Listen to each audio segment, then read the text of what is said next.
Okay, let's move that over, and here we go. One moment as I swap.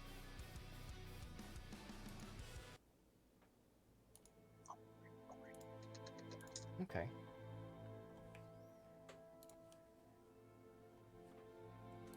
And so, as the wheels of fate begin to turn once again, new adventures find their way to unknown lands. Adventures, quests, glory, duty, purpose, wandering. Regardless of the context, regardless of the reasons behind each and every individual on this planet wakes up and continues on another day, shares one common theme: wanting, desiring for more. More than yesterday, different from yesterday, better. And as such, is the age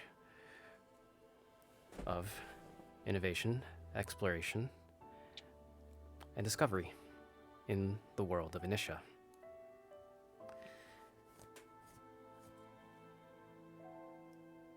You have all been tasked by your respective guilds, or otherwise, to search for a religious island rumored to be at the Vera Isles. You have all received a letter from a source, initials RB, that has requested the assistance of 6 adventurers to escort him and his company to the Avir Isles to acquire said artifact that is rumored to be the source, the catalyst for the second coming of a god. Specifically, Muradin, the Allfather, the dwarven god and king of the dwarves. And as such, you all find yourselves in a desert region of the southern spine, on one of the southern coasts of the city of Rupica, in one of the major ports, Port Akron. You were to meet RB here at a tavern called the Wayfinders. New and unfamiliar to the region around you, 5 silhouettes line the road as they begin to approach. And now, let me go ahead and roll a... Alright. Slims, please introduce yourself and your character. So my character's name is Garthan. He's a Goliath, and he is wearing chainmail. The image on Roll20 is a good reference image to him. He's about 6 feet tall, 6'2". And then I'm gonna post a couple of other reference images real quick in the Discord. He carries a shield on his back that similarly looks like the shape of this, except it has Muradin's symbol in the center of it.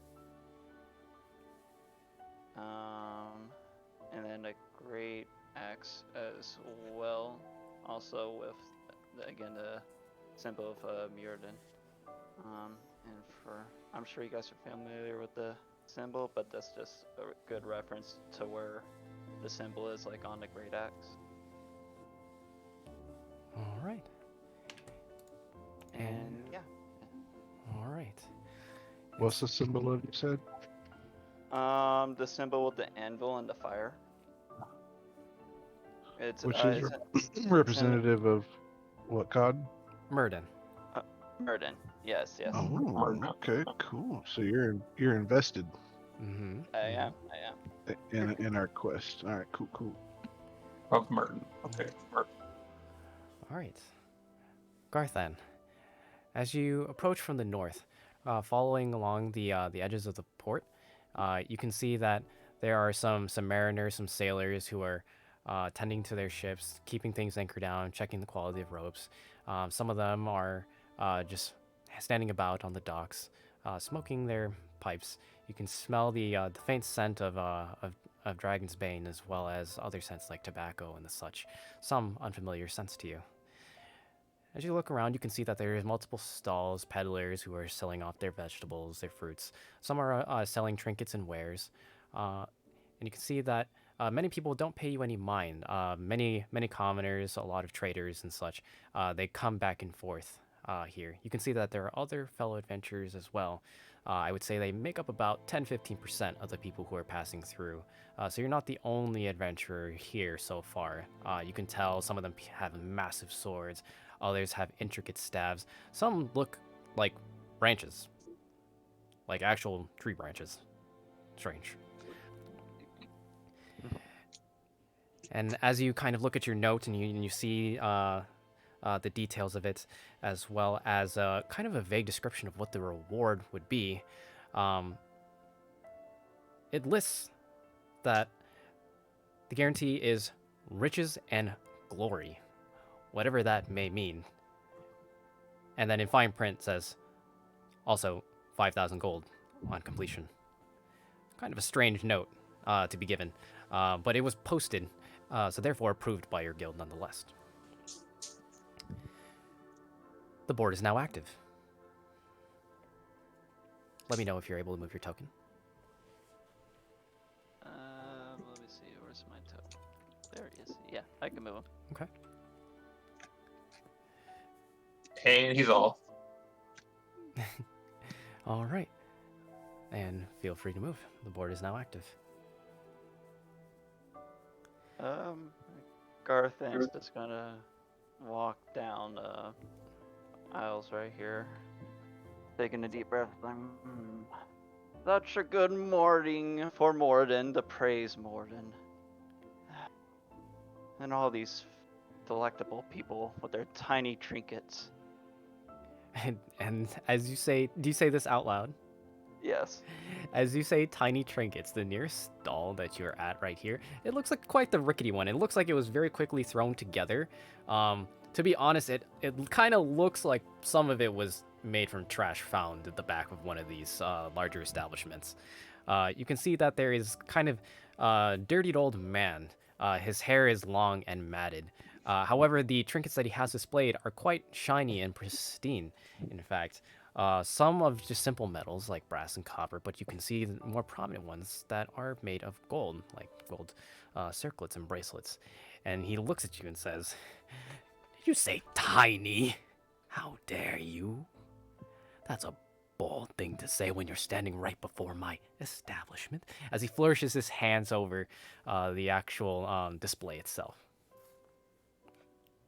Yes, I say tiny because compared to me and my dwarven brethren, this is nothing compared to what we make. It's funny you should mention that. I am quite familiar with you dwarves. In fact, some of these wares are from your kind. Are you interested? I will see, but this is probably better for you, and I'm gonna pull out like a little copper shaped like the Morden symbol and hand it to him. If you follow this faith, it will help you much more than these trinkets will. Ah, thank you.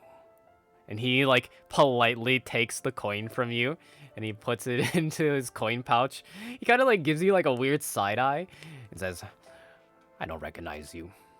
Are you new around here?" Yes, I'm here to take on a job right now. Ah, I see. What kind of job? Oh, one of great importance to my religion and my oaths. Ah, yes, I see. I see. You are one of those cleric folk, are you not? No, I am a paladin, but I have strong beliefs in my dwarvish ways. Ah, I see. You're the jock variant of a cleric. Interesting. Well, what are you looking for in particular? Do you have a destination? Why, yes. I'm just going to where the job description on the list is telling me to go. And the one you were looking for is the Wayfinders. All right. Yes. Let's see. Here, let me see it. Do you have a note? Do you have a flyer? Parchment? Yes. Here, and I'll show it to him. Oh yes, thank you. And he like kind of like crumples it a little bit. He like kind of like tries to take like a good look at it. His hands are shaking a little bit. As you can see that this man has seen better days. He looks quite frail and a little bit down on his luck, but he kind of like studies it like carefully. This is a very strange reward. And he kind of like looks at you thinking that like you must be some kind of weirdo to have taken this job, but then realizes that it was in the name of God, and he's like, yeah, that sounds about right. And then he looks back at it and he's like, the Wayfinders, and he hands you the page back. Yes, you can find it. It's one of the last buildings here at the very end. And he kind of points down towards the end of this particular section of the port. Over at this location right here, you'll see somewhat of a rickety sign that says Wayfinders. If you hear any random fighting on the inside, or if someone flies through the window, you know you're at the right place. Sounds like a great time, just like back home.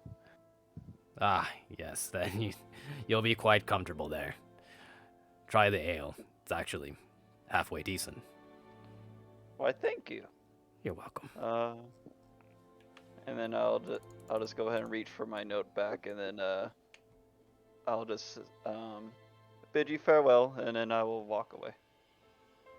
Safe travels. And, yeah, then I'll just make my way towards where he pointed. All right. And then, as you make your way down to the Wayfinders, another silhouette lines the road.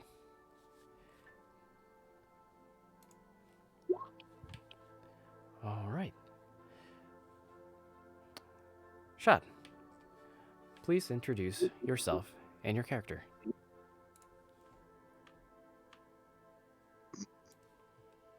Standing against the side of the Wayfinders, not yet gone inside, you see a shadow elf. He has silver hair with black roots that falls across his face. Gray steel eyes look defiantly back at the world as if to ask what's next. His lithe, athletic body is of medium build, but not very large. He's got studded leather armor and a crossbow on his back. Among his leathers are many daggers, some more concealed than other. Upon his waist sits a dagger with a ruby in its cross hilt. All right. And with that, Are you here for the job? who are you talking to? This short dwarf guy who's approached, who looks out of character compared to the rest of the people here. Ah, I see. You're talking about this individual right here. Yeah. Just a reminder, I am a Goliath. Oh, I thought you were a dwarf. no. I am a Goliath, but Garthan firmly believes that he is a dwarf and was raised by dwarves. Interesting. Are there many Goliaths around here? Does he stick out like a sore He thumb? sticks out like a sore thumb. In terms of the population in Rubica and Port Akron in particular, Goliaths make up like less than 5% of the population. He stands out. That's the reason why a peddler tried to pull him over immediately, because he thought that this guy was a tourist and was like, ooh, this could be a good opportunity. In my mind, I was kind of like sitting against the building here, Uh-huh. just mentioning something to him as he passes by. Is that all right? That is more than okay. So I would have said something like, "You're one of the tallest dwarfs I've ever seen." Why, yes, my cousins and my brothers tell me as well. That is curious. What do they call you, tall dwarf? My name is Garathan. Garathan. Nice to meet you. I'm called Scabrius. I Gabriel. assume you're not here for the usual run-of-the-mill fisherman type stuff. No, I'm on a very important job. Perhaps the one that pays 5,000 gold? Why, yes. Are you also on the same job? Indeed, I'm here to make some quick cash and maybe a little bit of glory and riches while I'm at it. Mind if I tag along with you, paladin of... What did you say earlier? Morden. Moradin, yes. Mind if I tag along? No problem. Uh, are, would you, do you believe in a religion? Oh, yes, I believe the gods are among us, if you will, doing what they do best, but I'd sooner ask a woman her weight than ask a man what his religion was. Even Well, though I just did. well, still, here I'm gonna pull out this another little Morden pendant and hand it to him. This should help keep you safe. Oh, gonna need plenty of that where we're going, I imagine. I'll put it in my belt. Then I heard the location we need to go is just a little further up the road. I'll just kind of do a little grandiose flourish with my hand. Lead the way. Then I'll just proceed to lead the way. All right. And as you two begin to get acquainted and make your way further down south along the cobblestone roads, another silhouette lines the road. All right. Siri, please introduce yourself and your character. My name, excuse me. My name is Laurafina Amberstar. I don't know how to say it. Is it Fireberg or Furbolg? I don't know how to say it. Furbolg. Furbolg. Furbolg, thank you. So I'm a Furbolg cleric. But as a spoiler alert, I am gonna go Blood Hunter later. But we're starting with cleric. Mhm. And basically, her background is action agent. So I have like the whole secret network of supporters and operatives that I can talk to through my adventures because as a Furborg, she was more like in the woods and in the forest, and then like a priest took her in when her parents died. So then now she kind of owes her loyalties to religion and the secret network that she works with. All right. Interesting. And you are now free to move. The board is active.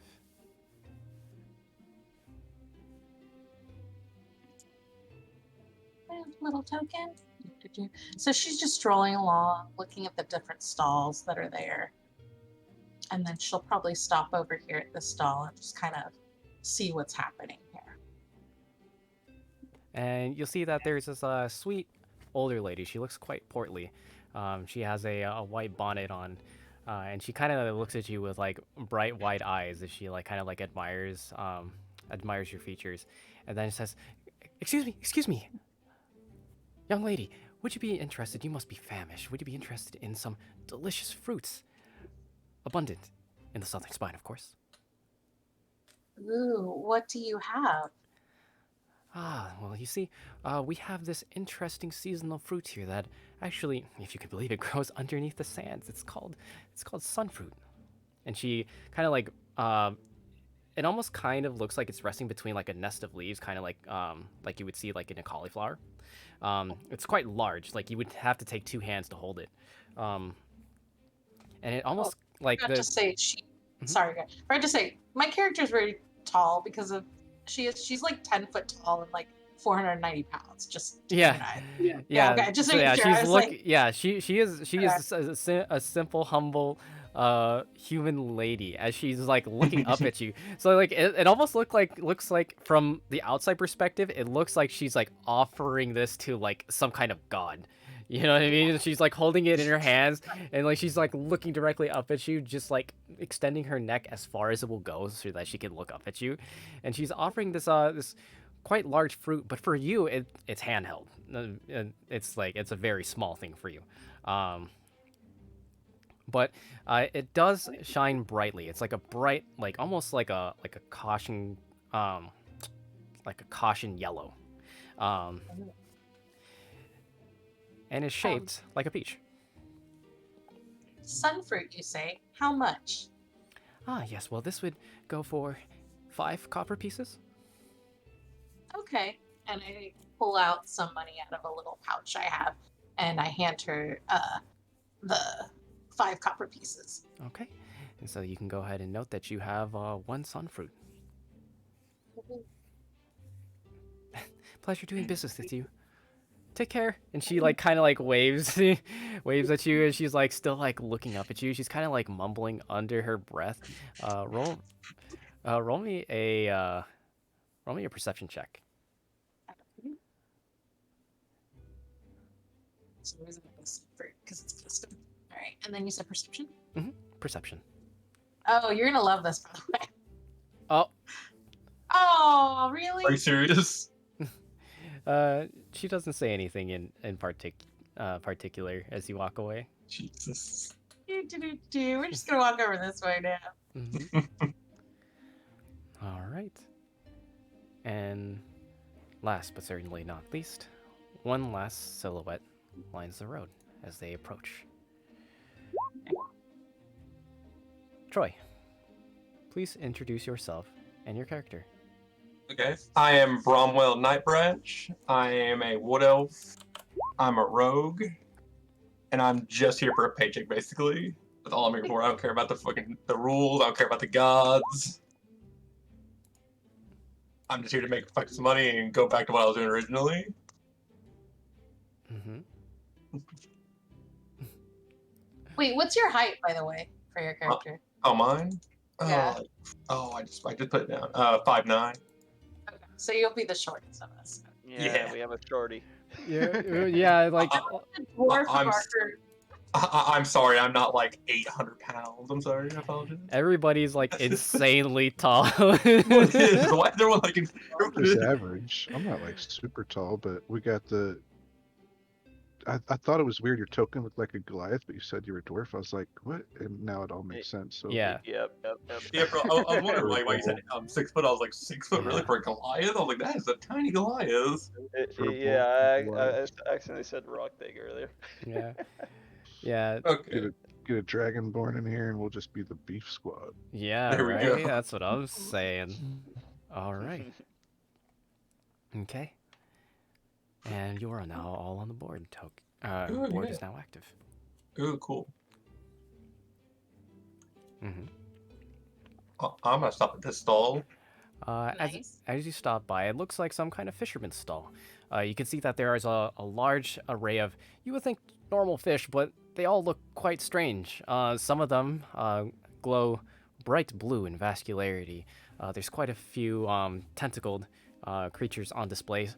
Some of them still very much alive, as a bright blue tentacle comes out. Make me a dexterity saving throw. Oh no.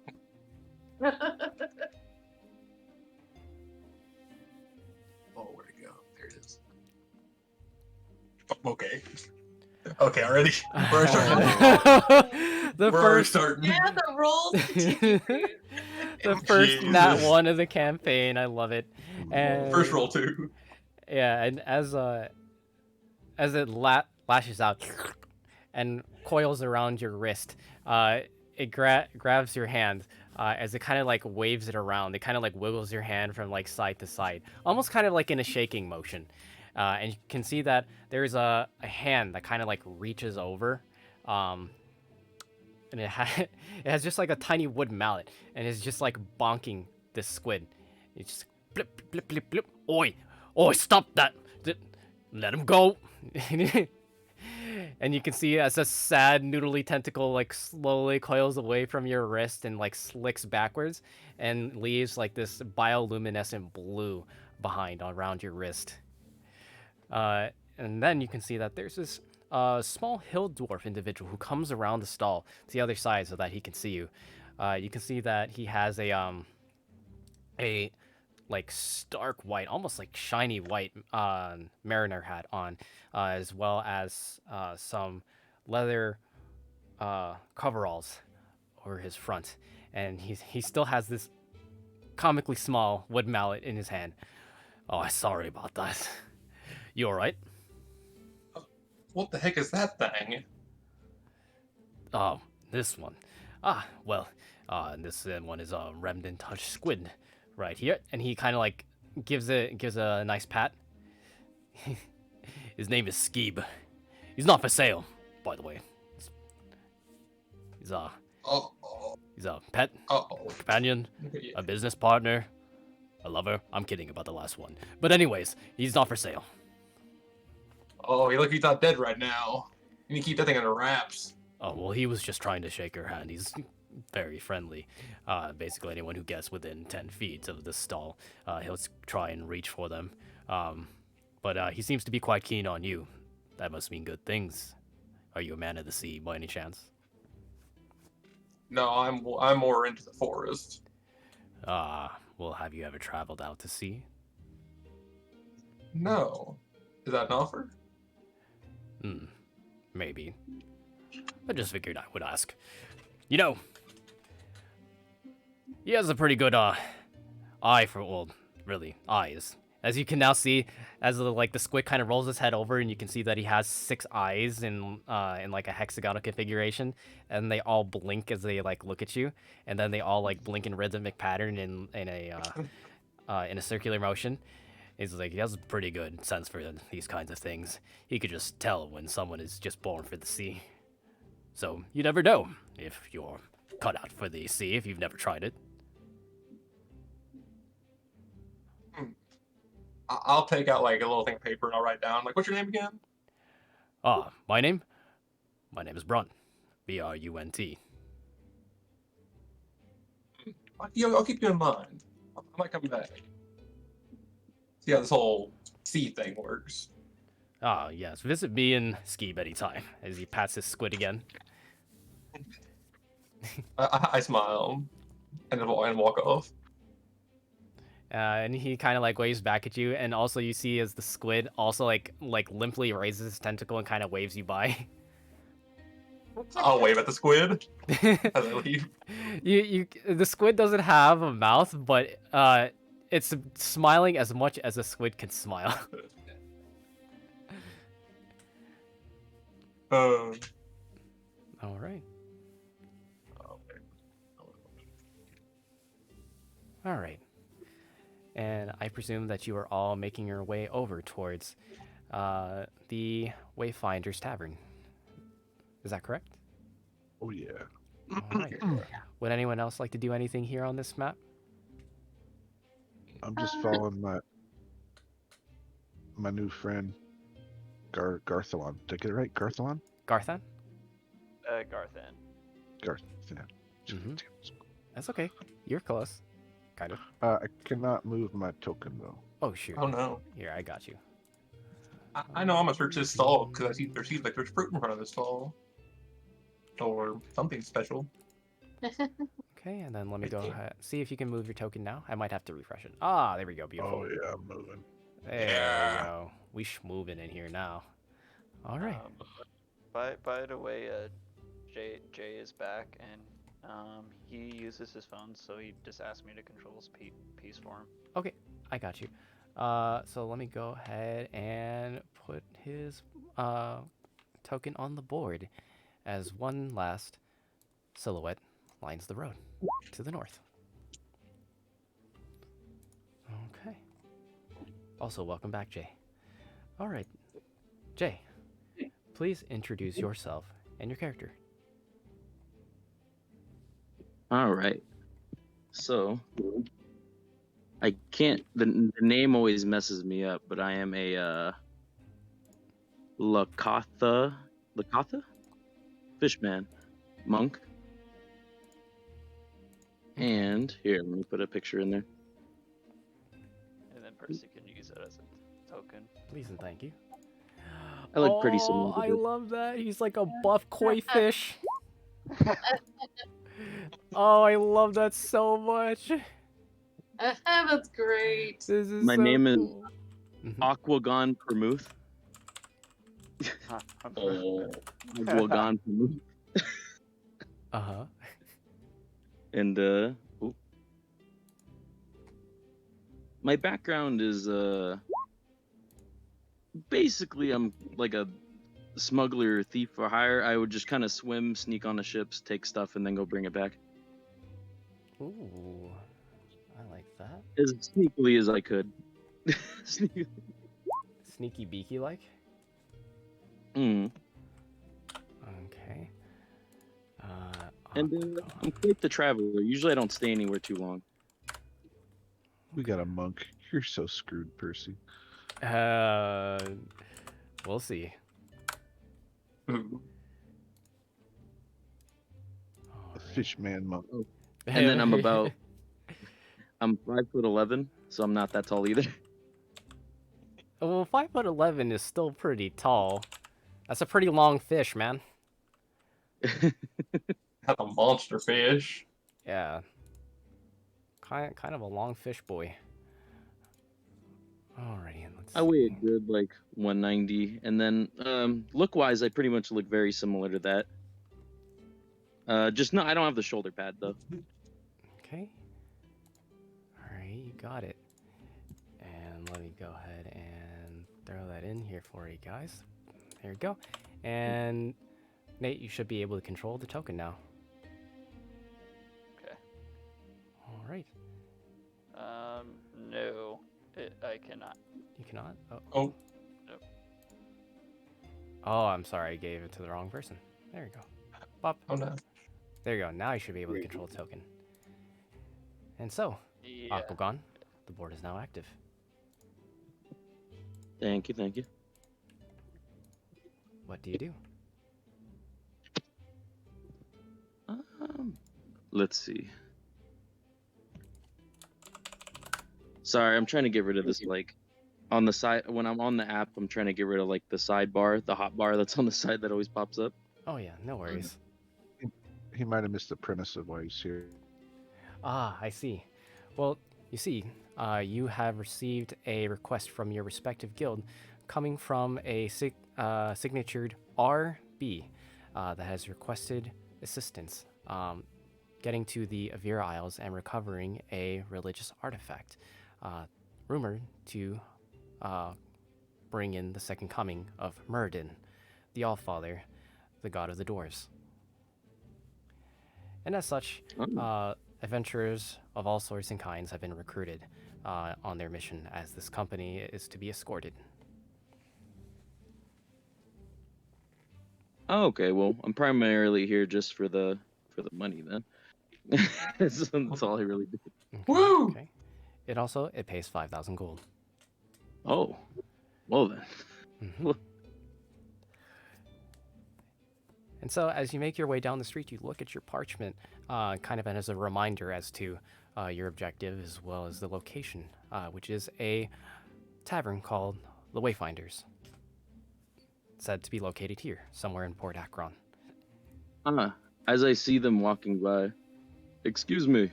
could any of you help me?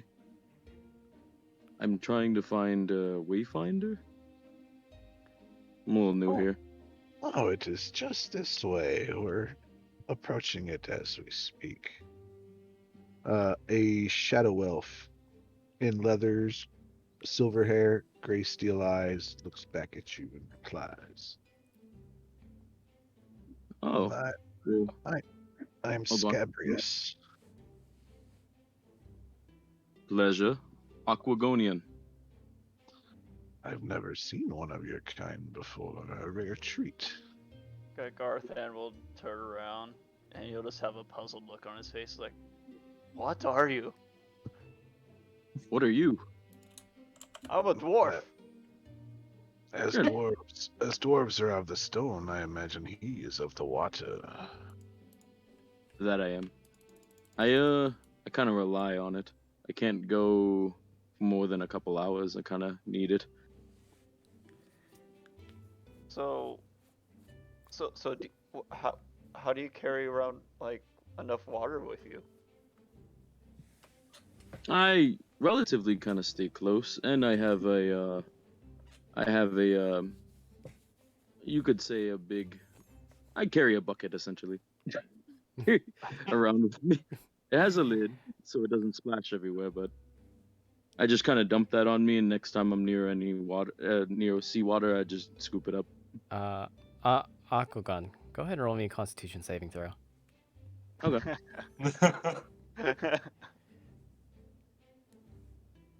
That is a 12. At 12. You accidentally breathe in through your gills some bits of pot ash from one of the charcoal kilns, and it like causes like a tingly feeling, like a very like kind of like a burning discomfort in your gills. It doesn't do any damage or cause any debuffs, but it is very unpleasant. Oh, what? I don't want to be here anymore. Are you on the way to the Wayfinder? This group? Why, yes, it's just behind us, I think. Oh, I would prefer to probably go in there, or I'm gonna jump back in the water. Like I just breathed in something unpleasant. Let's make our way in then. All right. Oh, and by the way, just to help protect you, I'll pull out another little symbol of Morden and hand it to him. There you go. Yes. It will keep you safe, even though you probably don't dwell in the mountains like I do. But I mean, I'm sure Morden like supports the water people. Yes, yeah, of course he does. Thank you. You're I'm just kinda, like, welcome. looking at him puzzledly still, like I'm in my mind. I'm just like, he is not a dwarf. One day you'll let Morden into your heart. It will work out. And then Sure. I'll just like slide it into my bed. and then I'll just turn around and make my way to the building. Okay. Oh man, I know another dwarf you'd really get along with. Yeah. Oh god, I'm fucking dying, dude. Ow, my fucking stomach, bro. I'm Oh, sorry, God. I couldn't help it. I laughed. Oh god, He's not a dwarf, I know. yeah, I love Garthen so much already. All right, give me one moment. Now loading. Yeah, you probably picked Dwarvish as a language. I know you did. I did. Absolutely. No, we know. There is no better language, sir. Ooh. What's in this fruit stand? What's in that fruit stand? Good. Ping it again one more time for me. Oh, right there. Oh, that one right there. Yes. So it looks like there is quite a kind of a disgusting abundance of pears in there. However, they look quite old and discolored at this point. You can see those flies kind of like meander about over it, and you can see that there is a kind of a shady looking individual. He kind of doesn't even look like a merchant. He's dressed in leathers and has a cowl that he's wearing down right now, draped behind his back. He's kind of has black, long, curly hair. He has it fashioned into a messy bun behind his head, and he has his arms crossed as he kind of like stands there, as if he's kind of like impatient, like he's waiting for the day to be done. Stole these from my neighbor's yard. I'm gonna say this fruit looks like shit, and thieves can't, and see if he reacts to it. Oh, I see. What are you saying or doing at the same time when you're doing this? Like I'm kind of like poking at the fruit, going like, this fruit looks like shit. Like this. Oh, but then also saying it in thieves can't at the same time. Yeah. I see. and he kind of like eyes you over a little bit. He kind of takes a moment to think. Da-da-da. Mhm. Yeah, because it is. Uh, and he kind of looks at you a little bit like cockeyed. He's like tipping his head over to the side a little bit as he like kind of like eyes you over. I want to say in Thief Camp to him, why are you really here? One moment, please.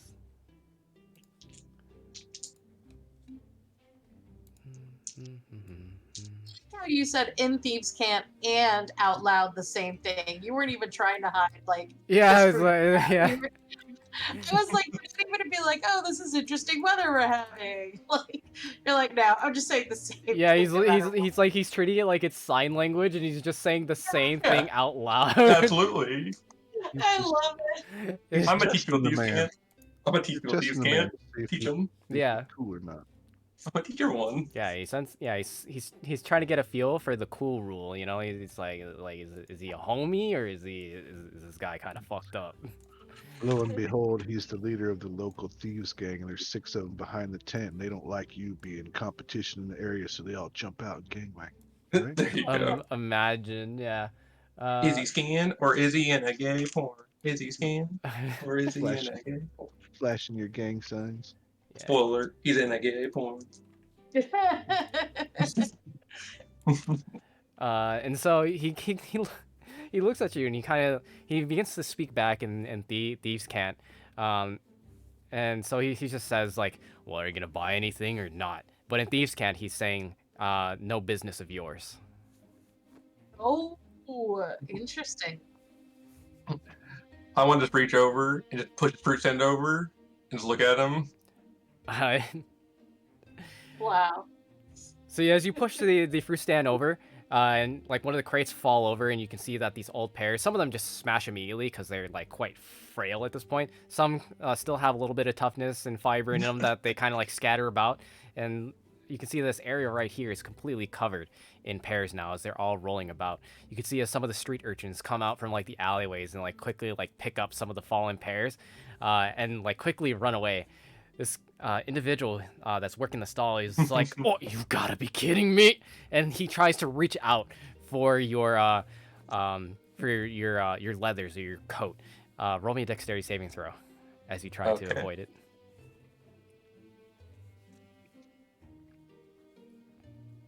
There it is. Give me that. And you manage to avoid his grasp as his like fingers just like graze over your leathers and your leather strap that holds your weapon in place. He's like, oh, you've got to be kidding me! And he like kind of like tries to like work his way around his now knocked over stall. He's like like uncomfortably smashing fruit underneath his boots, and then you see that he's like about to try like pull like weapons drawn. However, he does see one of the last people enter in, a very large, imposing woman. As he like looks, is like, hey, is this one with you? As he like kind of like glares. I look over my shoulder.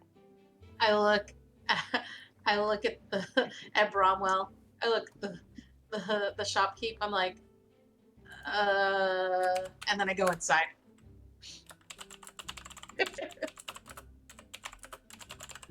Oh, hey, and then he like looks over at you now, and he just like then like kind of just like looks at you. He has like weapon drawn. He has it's not even a sword, it's a dagger. And he like looks at you. He's like, you're gonna pay for every last one of these. I want to smile and say, I just asked him a question. You're the one freaking escalating this. You're the one who knocked over my goods. Your goods, the ones that the urchins just took, because no one else was buying them. Is there like a window? I want to peek through the window and watch everything. That's like I go up. Yeah. Like the Yeah. Child, As- am I for Santa? Yeah. So there's this very tall lady who kind of has to stoop down to get level enough to see like through the window. And you're staring out, and you see the scene as fruit is scattered all over the place. You see as urchins are coming left, right, and center. There's even some like merfolk who are coming out of the water and like quickly swoop up some of these shitty pears and like kind of like scoop them up in their arms and then slither back away back into the water. As like this peddler is just like kind of looking around. It's like this can't get any worse for fuck's sake. And he's like trying to like bat them away like from his goods that are like all over the place, and he's still smashing more of these pears as he's making a scene of it. Some of the other merchants and traders, they're like kind of like peeking over their stalls and looking at this. It's making quite the scene, as he's like trying to grab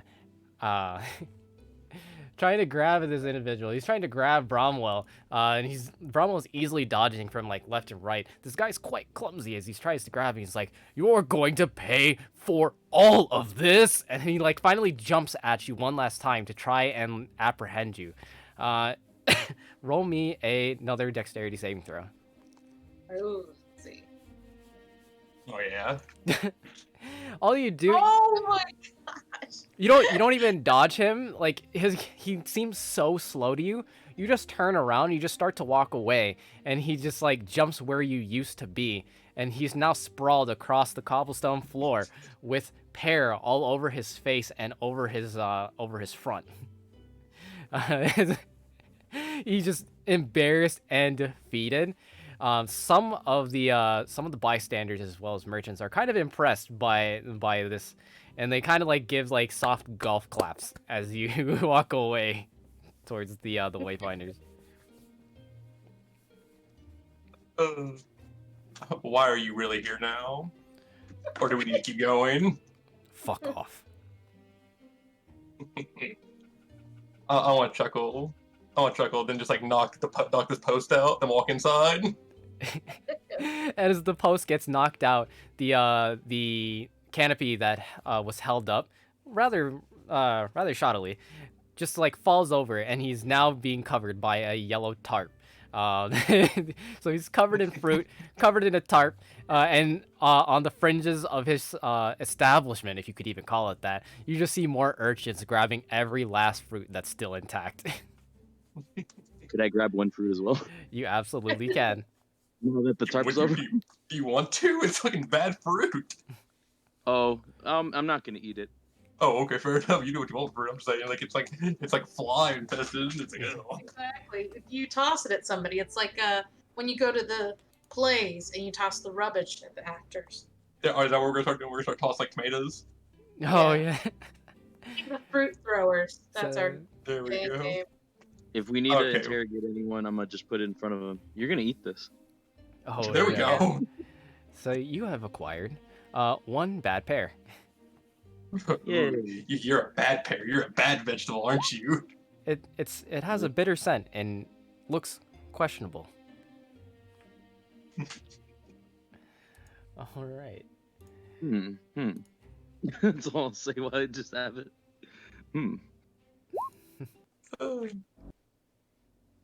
Real Bromwell style.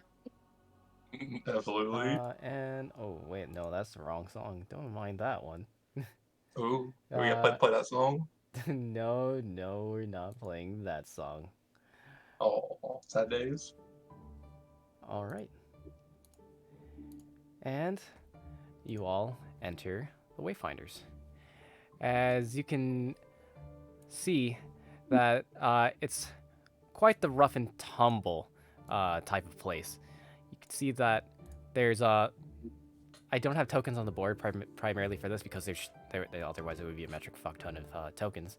But it's quite full, quite busy in here. You can see that some people are sitting on what looks like mats to you, getting comfortables. There's some pillows that are scattered about. It's very much like a kind of like a casual location. In the center of the room, in the open floor space, you can see that they're kind of like circles of different creatures. They seem quite clicky with each other. Some are Goliaths, maybe like one or two in the entire establishment. Quite a few people who seem to be of orcish or giant descent. You can't determine whether or not they're full. You can even see the polar opposites. You see quite a few dwarves. in this particular location. Many different casks uh, um, and cups and basically any implement that could be used to hold a liquid is surrounding them. They haven't even bothered with the mats or the pillows to sit on. They're just simply sitting on hard floor and basically like in a circle with each other as they're getting absolutely wasted. The board is now active. As some of you make your way over towards the bar, you could see that there is a quite fair-looking lady. She highly contrasts versus everybody else who's in the establishment. Well-kept hair, tied back in braids, half-elf in nature. You can see that the ears are prominent, but only prominent enough just to tell that they have some kind of elvish descent. Blonde hair, blue eyes. She kind of just like is not really paying attention to you. She's talking to another customer right about here. She's kind of serving glasses and kind of like looking over as like other people are beckoning to her. It's like 1 ale here, or like give me your strongest bad decision here. And it's like okay, right away. And she's like kind of like trying to scatter about. And then she kind of like finally looks over her shoulder and looks at you, Brahma. And she's another one. And she kind of like daintily prances over to you. Yes, can I help you? I'll just sip on my drink that I got from Laura. Fina? Yeah. And I'll be like, what? I see that you already have a drink. Well, if you like any others, please let me know. Oh my gosh, I'm sorry. Welcome to the Wayfinders. Sorry, I'm very new. She's like seems kind of scatterbrained now. She's kind of shuffling from like left to right, and like kind of looking from one way and then like 90 degrees to another. Her hands are kind of like up close to her shoulders, like as if she's not quite sure what to reach for. Take a deep breath, darling. You're doing fine. Tell me, I'm looking for one with the initials of, what is it, RB? RB. Yes, let me look at my... Do you know if they were expecting guests by any chance? She like picks up a large book, presumably a log. Yes, they're expecting a group of adventurers to arrive. Yes. Do you have a number of how many? I believe 6 was the number. 6. Although we are just 5 now. Yes, of course. Let's see here. Initials RB. And she takes a while to kind of like scan through it. Yes. Waiting for 6 adventurers. I'm assuming you're here for a quest. Mm-hmm. You'd be correct. Yes, of course. He'll be waiting for you. He's up the stairs over there. If you look over to my right, there is a prominent set of stairs there, and at the very top, in the center, private room, red curtains. Can't miss it. He will be right there waiting for you. You're doing just fine, and I'll leave a gold piece on the countertop. I can't accept this so much, but bye. And she like kind of like gives like a limp wave at you, and she kind of like looks at you and like looks at the gold coin, and then like quickly like pockets it.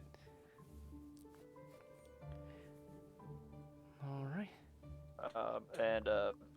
And after that, Garthens is going to walk up and be, here you go, and I just give her another token. And she kind of like looks at it and like quizzically, and then like looks up at you and says, sir, this isn't money. No.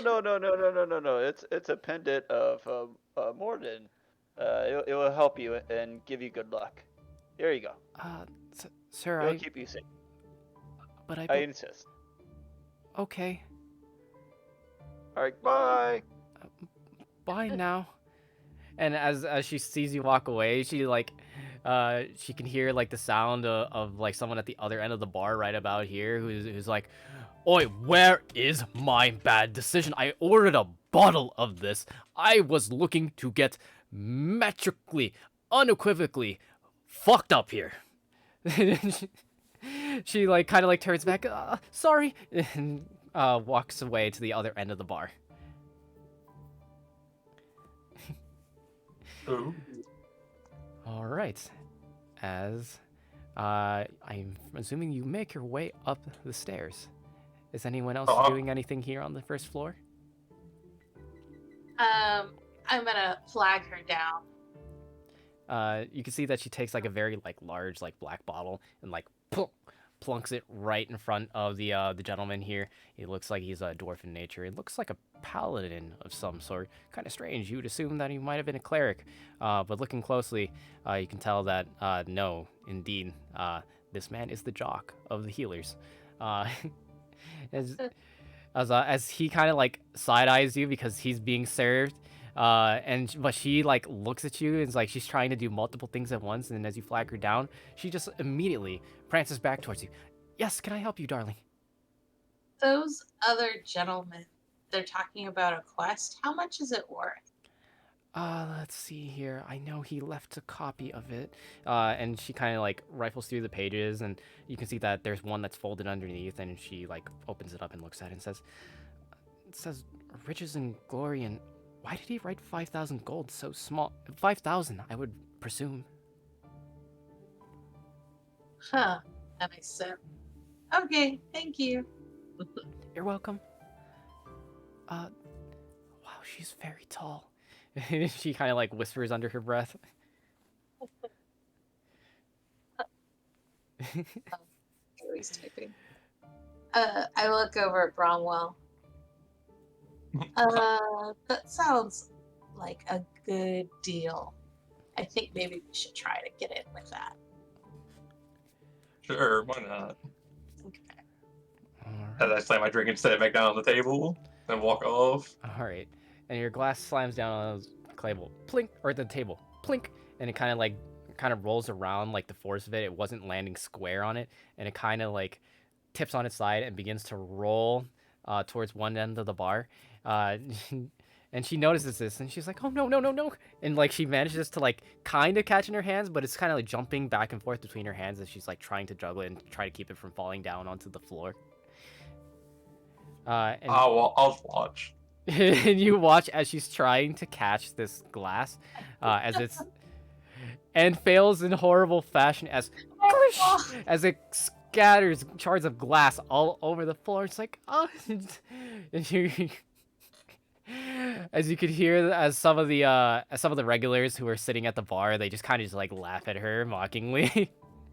Oh. As she's like on her hands and knees now, she's like kind of like brooming the glass with like her forearms, like trying to get it all together in one I'll pile. come around and help. I'll come around and help. I hope to. No, sir, you don't have to. It's fine. It's fine. It was my fault. Shush. I cut her off. I just cut her off and go do it. And just like move her out of the way and go mine. And just like pick it all up. You're just Meanwhile, he picking it up with your bare hands. Yep. Thank you. Oh, you're going to hurt your. Roll me a d4. How many cuts you get? I'm just kidding. How many fingers do I lose? Oh, this is either really good or really bad. So you, as you're gathering the glass, you're kind of just like downplaying that you're literally picking up broken glass, and you kind of cut one of your hands as you're kind of collecting it all together. Like, you know, you're basically picking up with one and have your other hand open like a cup, and you're just gathering all the pieces, and you take 3 slashing damage as your hand begins to bleed. She says, I'm sorry, and she like kind of quickly goes underneath the bar and like grabs like a rag, and like, you know, like opens one up for you to like drop the glass onto, and then gets another for your hand. I just drop the glass. I go, it's all good. It's all good. I like my hand just kind of just wipe it off. Like, it'll be fine. You're bleeding. But oh, okay. It's too far from your heart to kill you. Okay. And she like, for the first time, she slowly like drops her hands, like she doesn't know how to respond to that, and she's kind of like just standing there dumbfounded, like that was such a strange man. And you know what? I like that. Take 1 inspiration. Woo! Nice. Good job. Nah, after all that, can I steal a bottle of something? Oh!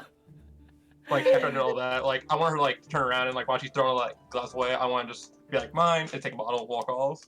I love it. Okay, but you're not hiding this from the other regulars who are there sitting at the bar. Like you're just hiding this from No. her. You're just like grabbing Yeah, one. just her. Okay, roll me a sleight of hand as as she has her Okay. back turned. And you try and take like a random bottle off the shelf. Nice. That's pretty good. Okay,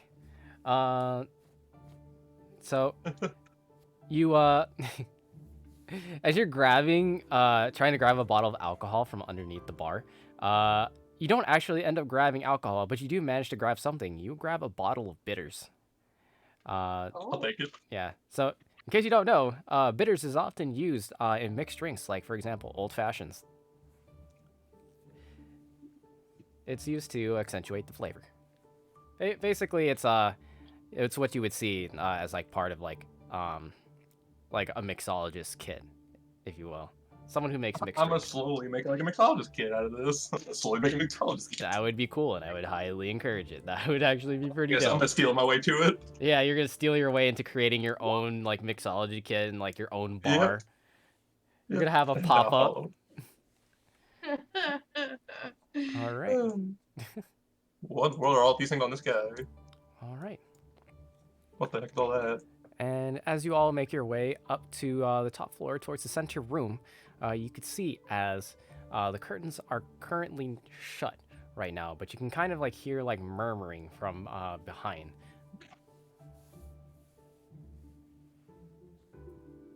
Hello. Well, And then Garth Was- would just step up. Hello. was that towards me? I'm not sure. Nah, probably not me. Surely they're taking quite some time on. Looking for RB. Oh, he like you can hear like soft patter of footsteps like tuk, tuk, tuk, and he like slams his head through through the curtain. Who's standing in the center? I presume that it is you here, Scab. This is I. So you see as a head low set close to the floor kind of like comes out, and like his head is now like kind of like between your legs through to the other side, and so he's like peeking his head out through the curtains. He's looking around. He's like whipping his head from side to side, and he looks at the other four individuals here, and says, I see you. You're here for the quest, I presume. There's only four of you. Oh my, Where's yes. the other two? I'm standing above you. Yeah, and you hear like he hears your gravelly voice and looks up at you, Scab, and like he's just basically like looking up at nothing but like, are you wearing leathers right now, or are you wearing? Yes, leathers, heavens me. Yeah, he's looking at your the underside of your leather trousers, and he just says like, apologies, and he like slowly look- slithers his head back. Okay. Mhm. I'll look at Garth and some help your talisman did me there. And he like opens the curtains up. I'll just give a thumbs up. Yes, apologies. I'm not vertically inclined. And he opens up the curtains and like lets you all in, and now you can see his details now clearly. Now that there's nothing to obscure him, you could see that there is a rather he's a rather short tabaxi. You might as well call him a cat. Because that's almost what he looks like if it weren't for him wearing boots and standing upright. His backwards hands being quite a prominent feature. You notice that when he opened the curtains to begin with, that it was like if you have your hands out in front of you, palm sides out, almost like kind of like a diving motion. And so at first you thought, oh, that was a weird way to open up curtains. But it's just his hands are backwards. It's quite strange. Apologies. Well, come, sit, please. Everybody, get comfortable. Have you seen the other one yet? No, just us five. I see. That's quite unfortunate. Unfortunately, time is not on our side. I suppose we'll. I suppose I could leave a note with the innkeeper or the barkeep or something to inform him of where we're going. I'll be sure that all the proper travel and provisions are set for him or her, whoever was coming. I hope they're still coming. Anyways, allow me to introduce myself. One moment, now loading. I got to pull up his picture here.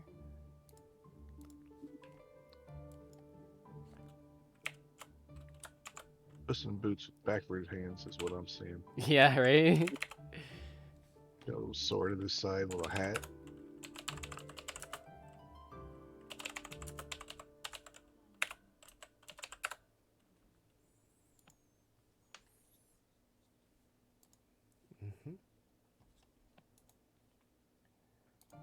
Yes, here he is.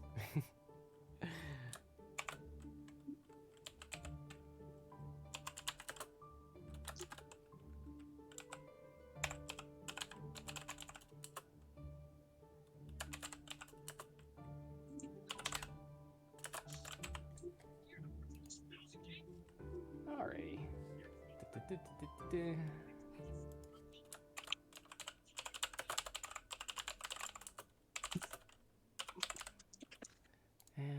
And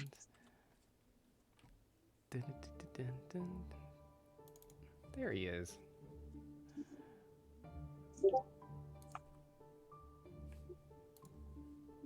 All right, and you see this this individual right here. Let me go ahead and adjust this so the stream can now see him. So you see, this is rather short tabaxi. You can see that he has many different implements on him. You can see that he has a kit of tools upon himself. Something that at first you thought is a flask, but is completely hollow in the middle. He has several different tools, as well as it looks like he made that jacket himself to accommodate his quite long ears. And although in this reference I know his hands are the right side, it's actually backwards in his case. He looks like a traveled man, and he has somewhat of a younger looking face, kind of opposite to the way he sounds.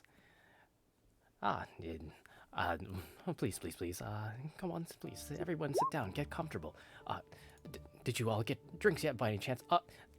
Barkeep, and he kind of like yells from his room. He doesn't even bother to go to the banister or leave the room. He's just yelling barkeep.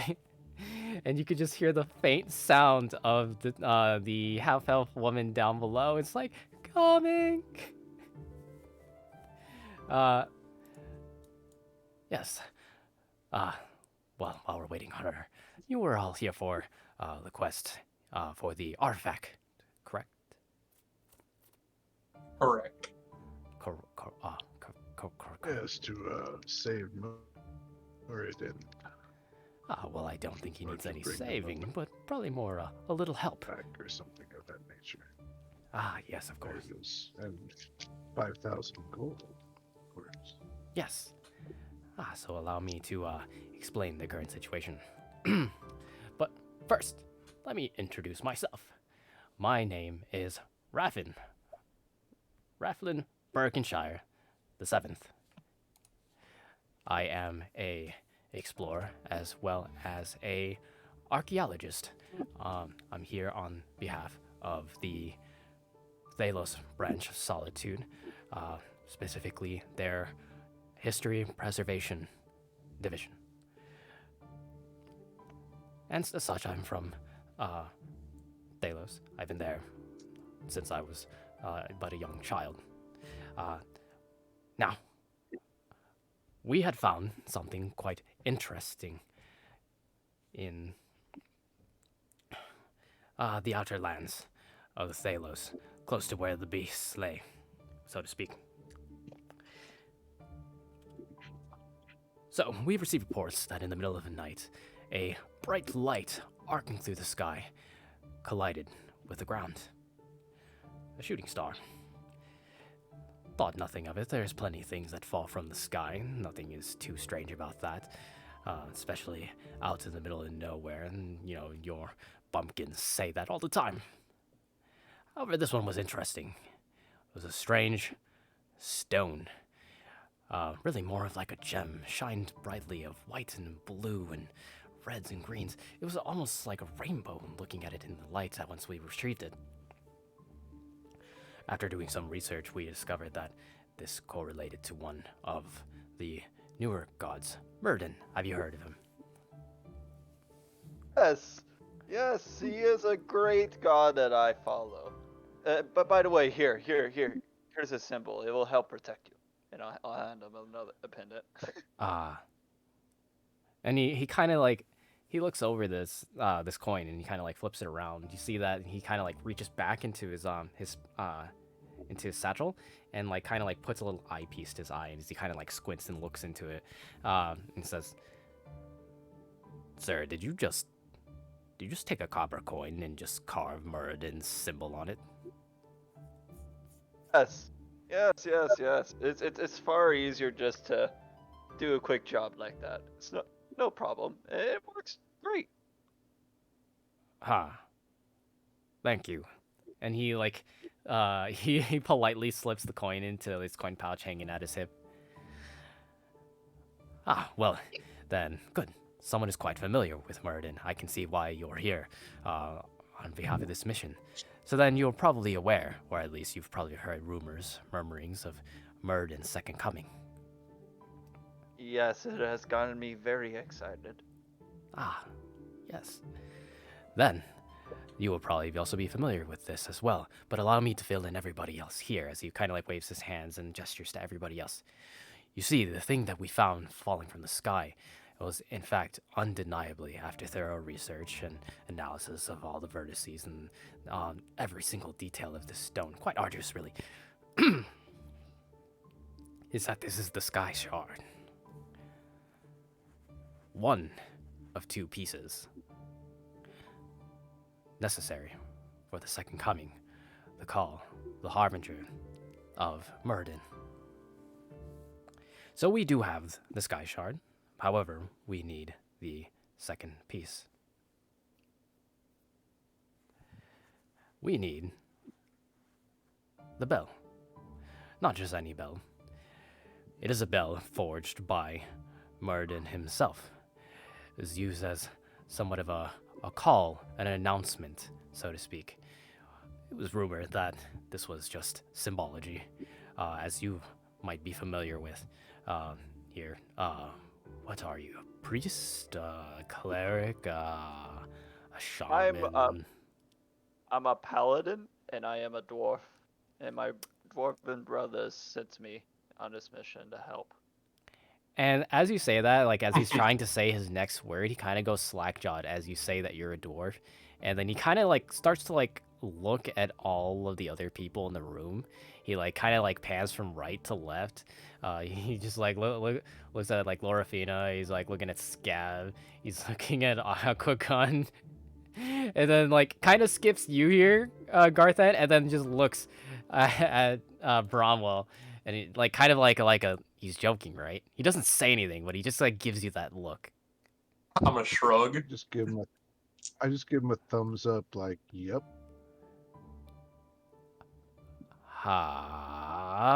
Okay. Well, Paladin of Muradin.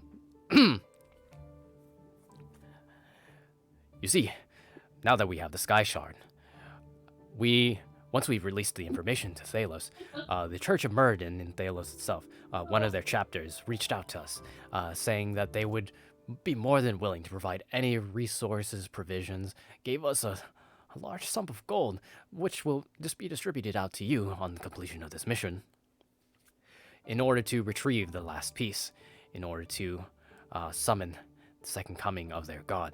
You see, it has been quite some time since they've seen Muradin really has been about 40, 45 years since they've last seen their god. And though they have devoted themselves and worshipped them since then, the idea of the one that they've been following coming back after such a long time is quite the exciting thing. Really historical. We are living history. Is that not exciting to you? Like Garthan will just have the biggest smile on his face, shaking his head. Yes, yes. Well, you see, several other parties have gone ahead without you. You see, this will be quite the mission, quite the expedition. But as such, I am one of the last few archaeologists, and as well as your charge, the one who's hiring you, you as the final party who will make their way over to the Avira Isles. I don't know if you've heard of it. Small set of isles. Recently more developed than before. Imagine just 20 years ago they were just beating rocks and sticks together, and now they're something else. Anyways, it's the Avira Isles, down to the south of this port, out into the oceans. Are any of you familiar with the sea? Yes. I know a man who wants me to go to sea. Garthan just looks down at him. He just goes, yes. Are you familiar with the sea? The one fish man sitting in the room? Yes. Yes. Looks Oh around, my sits straight. gosh. Oh god, that's so funny to me. He's just right. And he like kind of like, it's like he's trying to adjust a tie, but there is no tie there, so he's just reaching for his collar and adjusting it. Like, yeesh, that's kind of an awkward question to ask. Well, that is what we will be doing. We will be filling you in more on the information once we arrive. We will be retrieved at the Avira Isles, and we will be in search of this bell. However, I must warn you of the threat, the reason why we're hiring so many adventurers. You see, and he kind of like reaches back into his satchel, and he pulls out a pipe, and he begins to light it with some prestidigitation, taking a deep inhale.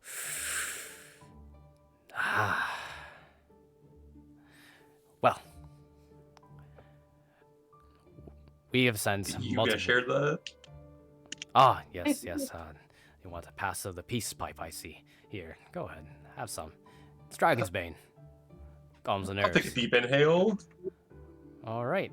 As you take a deep inhale, make me a Constitution saving throw. Absolutely. Oh. Oh, So close. Yeah, that Dragon's Bane, it hits different. It's essentially, in this world, it's the equivalent of weed. And you take a deep inhale of it, and like you get the good little coffees, you know, like the as it kind of like takes you by surprise.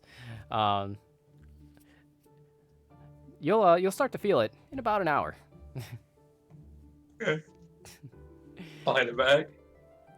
Yes. Anybody, and he kind of like reaches like the mouthpiece end out and like in an offering gesture. I mean, when in Rome. I'll take the pipe. All right. Yes. Here you go. And he kind of like hands you over the pipe.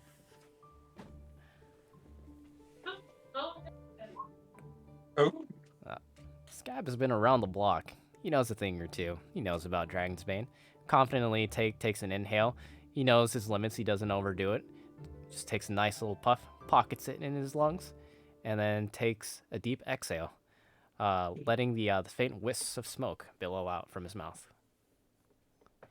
All right. Please, anyone else who would like to partake, I wouldn't want to be rude. I don't want to dry myself out. I see. But I appreciate it. Well, good. Thank you. Well, if I can take my pipe back, uh,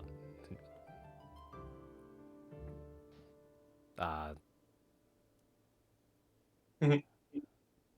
tall, tall, ashy and mysterious.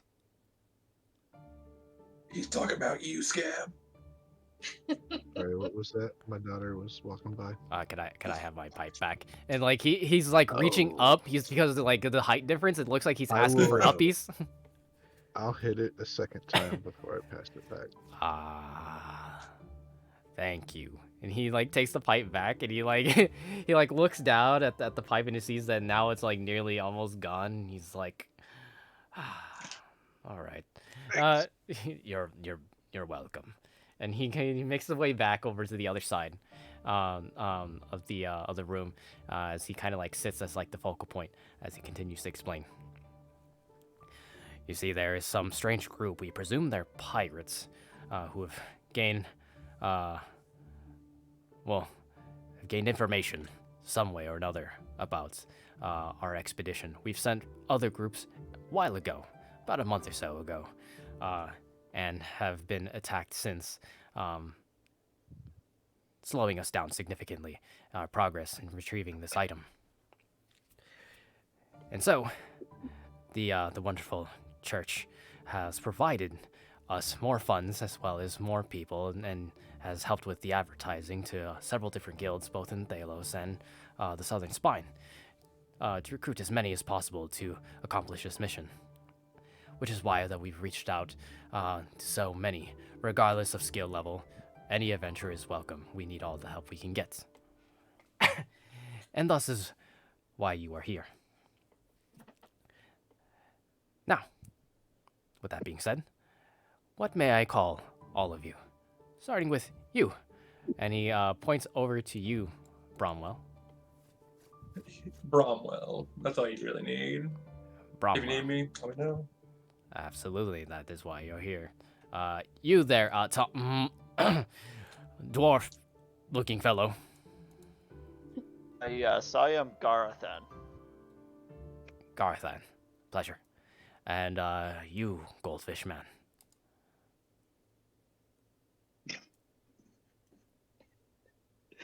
I'm not a goldfish, but Aquagon. Aquagon. Nice to meet you. Aquagon from the. Ah, I see. Wait a minute. I think well, at least I've heard of individuals like you. Did you come from a, Did you come directly from the sea, or did you live in one of those coastal villages? Directly from the sea. Ah, directly from the sea. Ah, I see. You're quite a long way from home. Yeah, goldfish don't go in the sea. My apologies. I was trying to make a joke, but I suppose it didn't land too well. And he adjusts his collar again. He's like... I'm just like, I don't even look at that, I'm just plain face. Yeah, just like blank stare. And then you, tall, ashy, and mysterious. What may I call you? I am Gabrius. Scabrius. Ah, pleasure to meet you. My- Oh. He is lagging out very hard. Wife is lagging real bad. No worries. So, Scabrius, there's not many of your kind here. And he kind of gives you like a knowing look. He can tell that, like, kind of your background just looking at your complexion. But he doesn't say much more than that. Ah, yes, and then you over here. And as he says that, he's like, kind of like looking straight up, and he's like leaning back as far as he can, almost like he's doing the limbo just to see you, Lorafina. He says, and while he's holding that position, and his arms are kind of like flailed outwards, like, you know, like literally like he looks like he's doing the limbo. And what can I call you? Negasonic Teenage War. I mean, Laura Fina Amber Star. That was pretty good. That was pretty good. Jesus. Lorfina, Amberstar. Pleasure to meet you. And he like leans back forward and he kind of like rubs his back. It's like, man, it's gonna be hard to meet eye to eye with you. Well, Can't meet my stuff. well then, it's a pleasure to meet you all, and glad that we could get acquainted. Now, I'm sure that you're aware that the award, or reward, is 5,000 gold per party member. Also, there are some. Well, I think it's better that our lead give you an explanation. You'll meet him on the island. Do we have transportation? We most certainly do. Only the finest transportation for all of our adventures. We have a ship waiting just right outside. You might have seen it passing through. It's not the rowboat, is it? It's bigger than a rowboat. And he kind of lingers on that a little bit, and then says, "Well, if you're all ready, if you're well rested, shall we?" And he he doesn't even have to scooch past you. He's small enough that he kind of just like walks in between you, in the gap between Akugan and Scab. He's like 2 feet tall or some shit. He's pretty much about like 2 feet tall. He's a very short tabaxi. When he's standing on his back feet, that's adorable. Yeah, right? Yeah, like look. Give him little scrunchies on the back Yeah, of his neck. yeah, look at that. Yeah, he's such a cute floof. Oh my god. That's great. Yeah. And like as he gets down the stairs, he's like kind of like wobbling from like side to side because the steps are just a little bit too tall for his stature.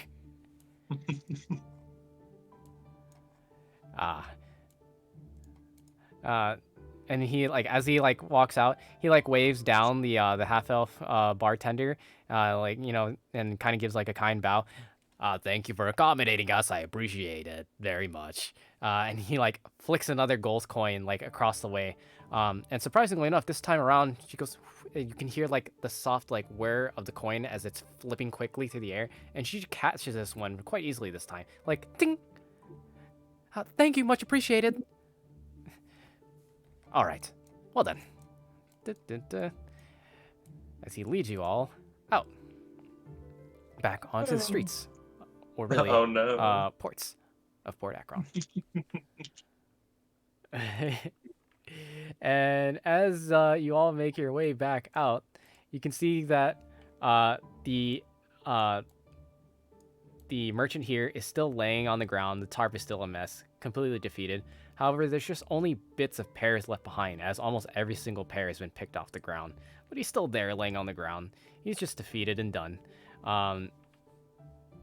You can see that Raflin is standing right there, and he almost steps on a pear, and he kind of sees that it's smashed on the ground. He's like, eh. He kind of like shimmies his way around all the debris, and it makes his way like over down the docks. Well, you see, it's gonna be this one though. Like I said, it's not a rowboat, and we only use the most respectable of transportation here. Oh wait, here it is. My mistake. Here we go, right here. And as you can see, he kind of gestures over to a boat. It's quite small. It's not galleon size by any means. Definitely smaller than that. And looks quite rickety, to say the least. You can see on the side of the ship themselves, you can see multiple repair patches from varying planks of wood. Some of them look rotted through. You could see as the sails themselves, some of them aren't even full pieces. Like this one right here is actually tied together. It's tied and tethered together down with scraps of metal, as well as a series of rope that has kind of just been lazily like cross-sectioned every which way to like patch like what looks like to have been a previous break in the mast. Ta-da! This will be our home for the next week or so as we voyage onward. Looks like you pulled this out from under the sea and then fixed it. Well, no. What do you mean? It's only the finest craftsmanship. It's something to be proud of. Look, it's. I'm sure it's going to be comfortable on the inside. I'm sure it's one of those that's not quite the looker, but on the inside is wonderful. I just start getting in the water. Where are you going? I can follow. You're going to swim all the way to the Viera Isles. Maybe. I'll hop on when I need to. Just put a rope along the side. Please don't get eaten. Look, I know it's not in the best of Listen, we started to run out of money towards the end for transportation, okay? Budget cuts had to be made. But I assure you the 5,000 gold is still good. As he's saying that, if he looks at me, my head's just the only thing above the water, just staring at him with the blank face. It's just the eyes, like you're even your nose blows. But I will sigh. Fine, we'll get on the boat. Thank and I'll you. just slowly start going around where I can get on the boat.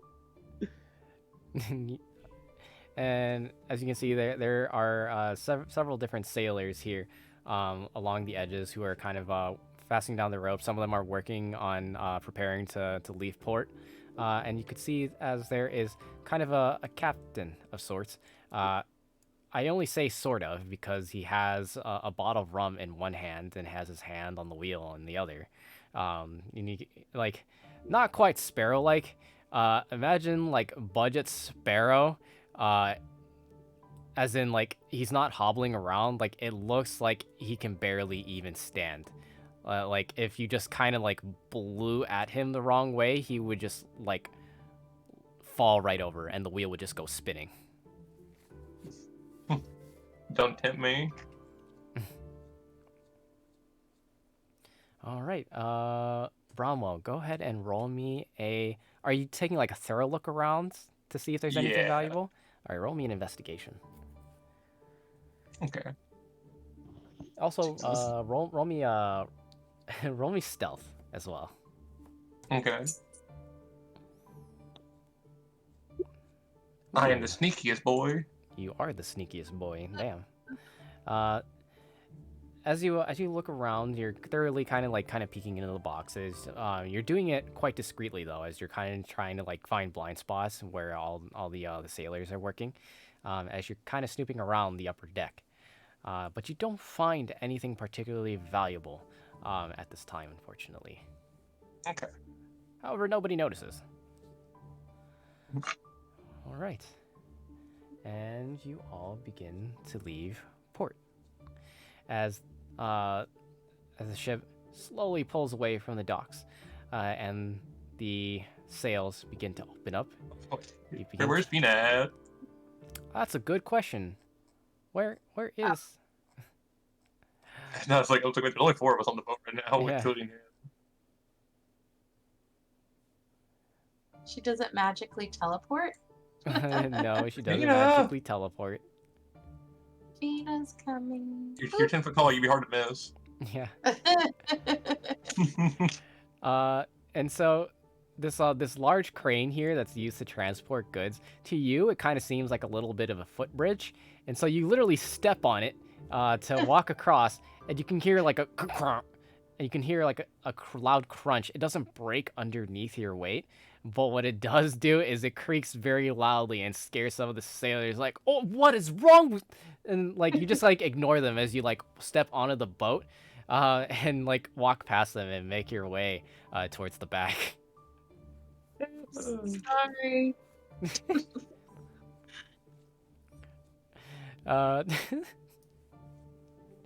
And so you all begin to venture out to sea. One moment as I prepare the next map. Now loading. Yo ho, pirate's life for me. For me. I love it so much. You are a pirate. Yes. I love that song. That's a good song. That song slaps. So, like, what's the shanty we're gonna be singing, y'all? Show it to me later.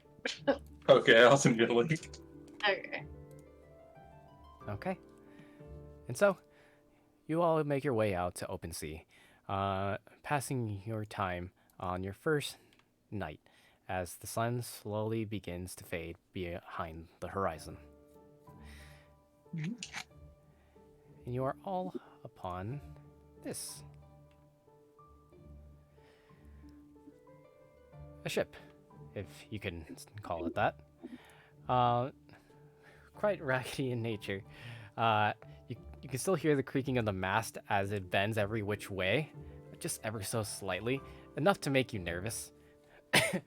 As the sails are full from the crossing winds passing by. The board is now active. Well, let's get settled. Mm-hmm. I'm gonna go down.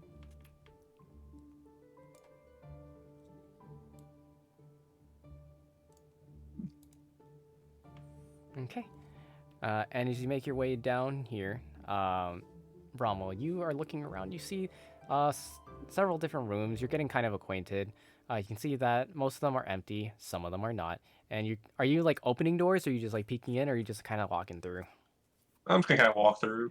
You're kind of walking through. You see some of them are kind of like humming sea shanties to themselves, like at least the rooms they're occupied. Others are open. They're shown as open and vacant, with made cots and having basic amenities on the inside. And others, it looks like the beds haven't been made and like people have just lazily gotten out of them to get to their daily duties. I'm gonna look in this pile of stuff over here. Oh, you stepped into this one here? Oh no. I'm looking like over into this pile of stuff right here. Oh, okay. This pile of like barrels and crates. Okay. Roll me a perception check, and while you're doing that, I'll go ahead and explain what's happening topside. On topside, Lorafina, in front of you, you can see as the captain is kind of just like leaning from side to side. He's kind of like pushing the wheel unnecessarily as he takes occasional swigs from his bottle, and he's just humming a tune to himself.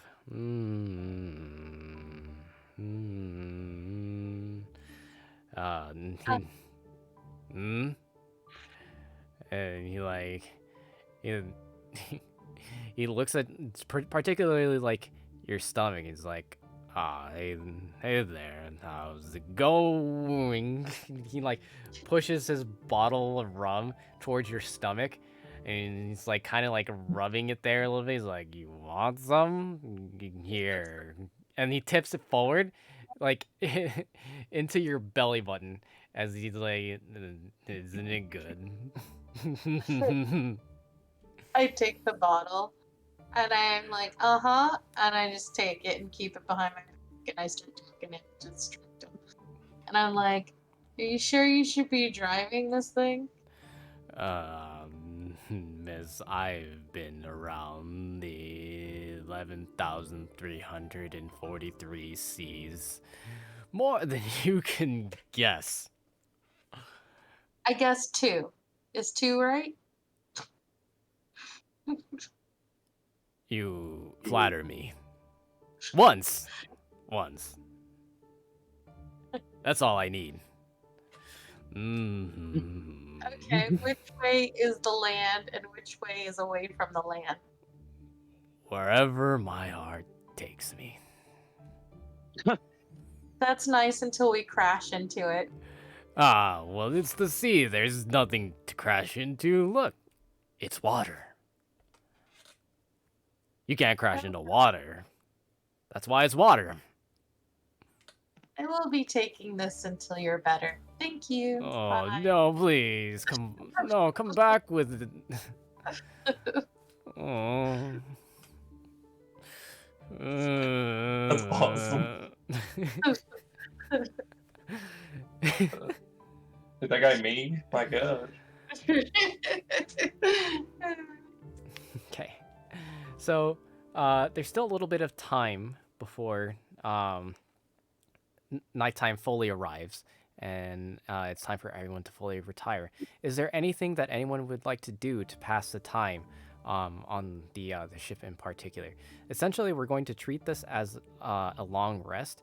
It's a week's worth of travel now at this point to get to the Avira Isles. Is there anything that anyone would want to work on while they're traveling?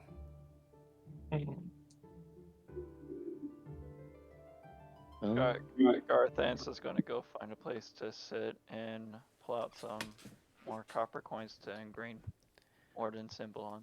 Ooh, Oh my okay. god. Okay. Awesome. What about you, Aquagon? I'll just try to find a. I know nothing's gonna really be secluded, but just an area where there's not a lot of people and just train.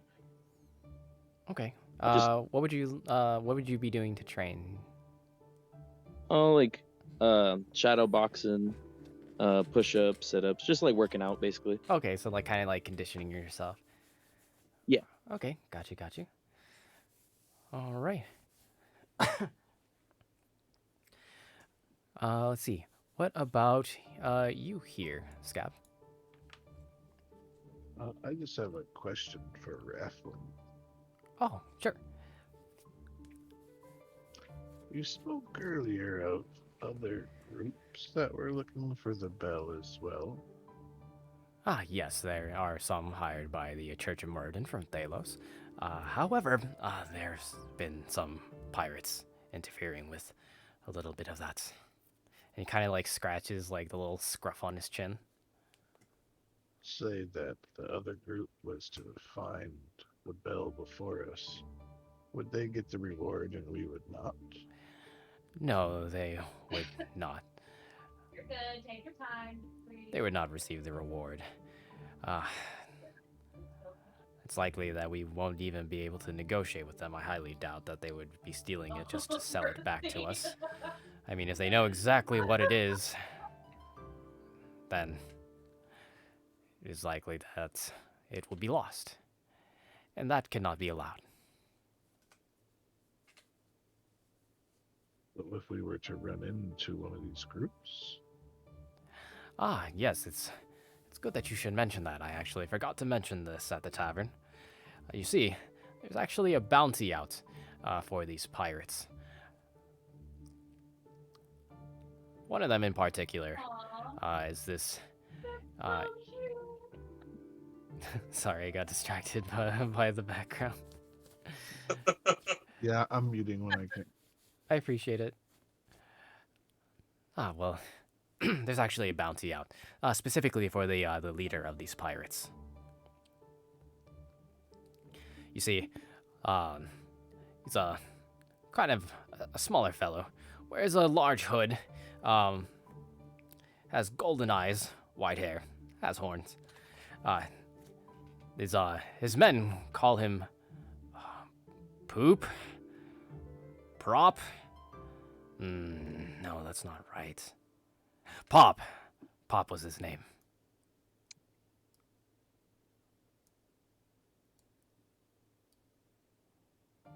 But yes, And there's a bounty on this pop. correct. There is a bounty on Pop. There's an offer for an additional 2,000 gold to the party that successfully captures him. That is specifically 2,000 per. So if you are successful in the mission, but also manage to capture or kill Pop, you will receive a total of 7,000 each. For if there were 6 of you, that is 42,000 gold. Bonus. I like bonuses. Yes.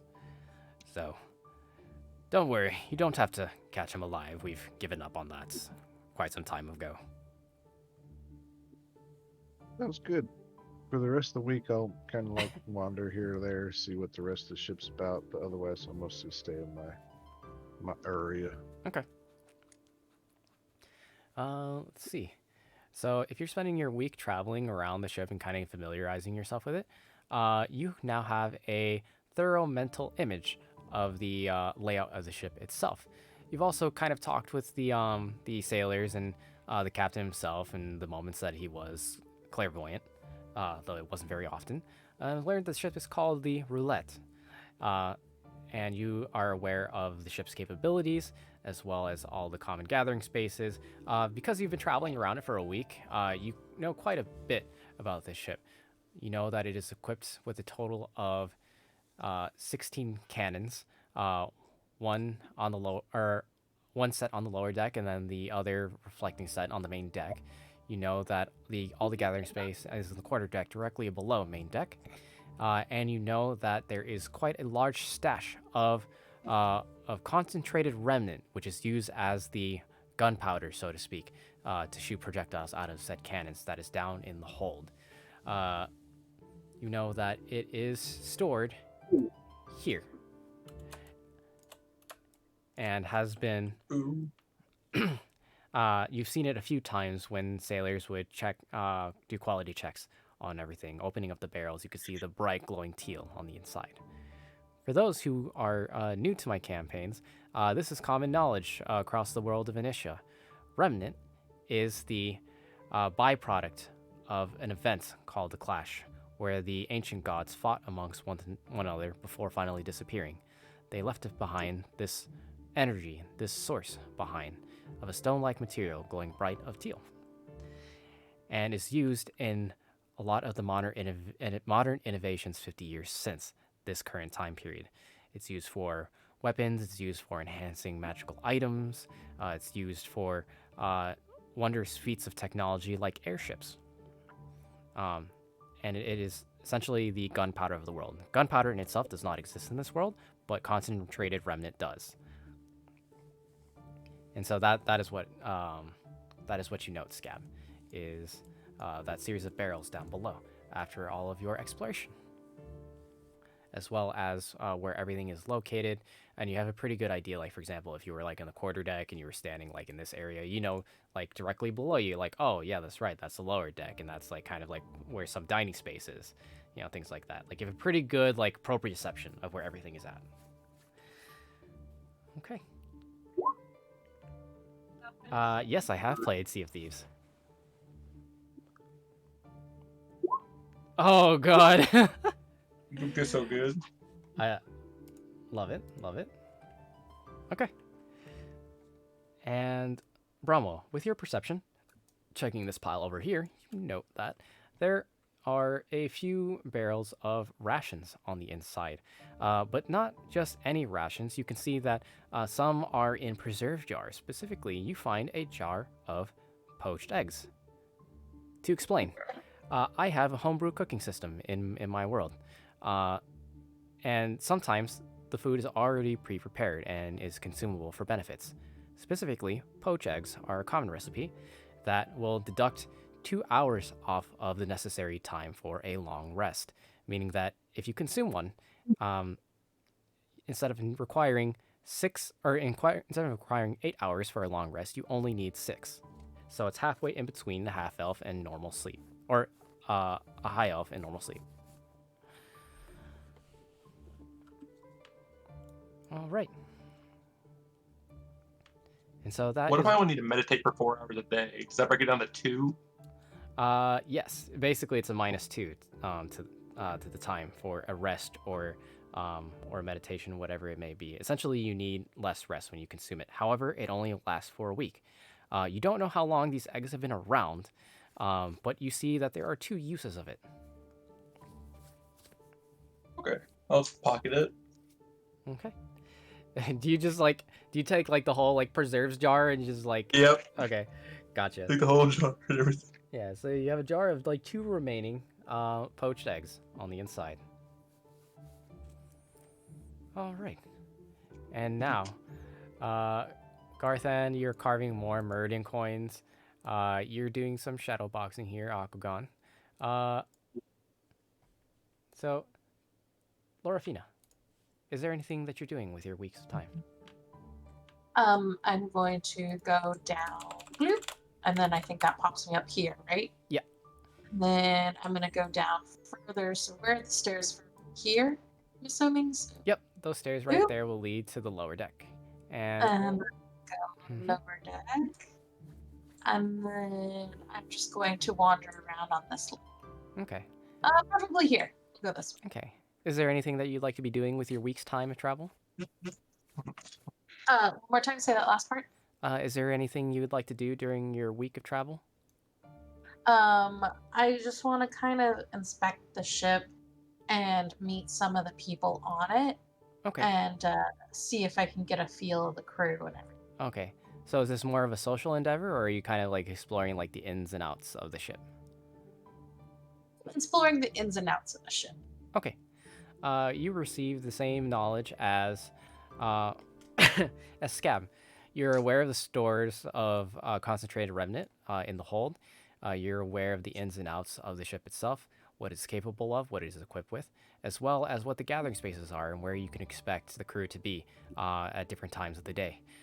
You also have pretty good proprioception for where other things are behind the walls, beneath the floors, through the ceilings, so on and so forth, because you've been walking back and forth around them so often throughout the week.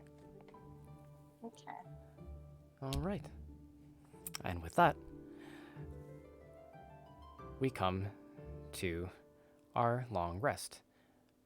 Is anyone staying up or taking shifts like throughout, like taking turns, or is it more of like you're all kind of doing your own things as time passes by?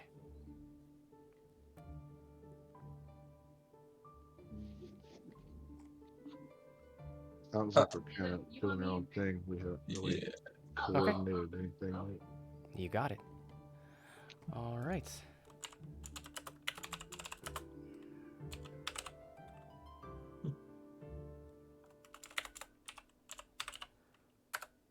Dun, dun, Same. dun, dun.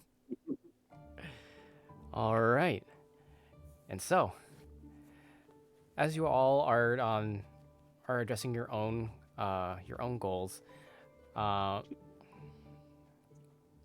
and some of you are focusing on yourselves, working on improving one skill or another, or getting familiar with the ship, being social or otherwise, spending your time just stretching out your legs, as it were. And some of you are stealing other people's lunches. Mine now.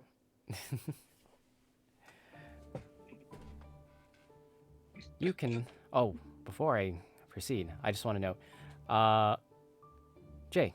Well, sorry, Aquagon.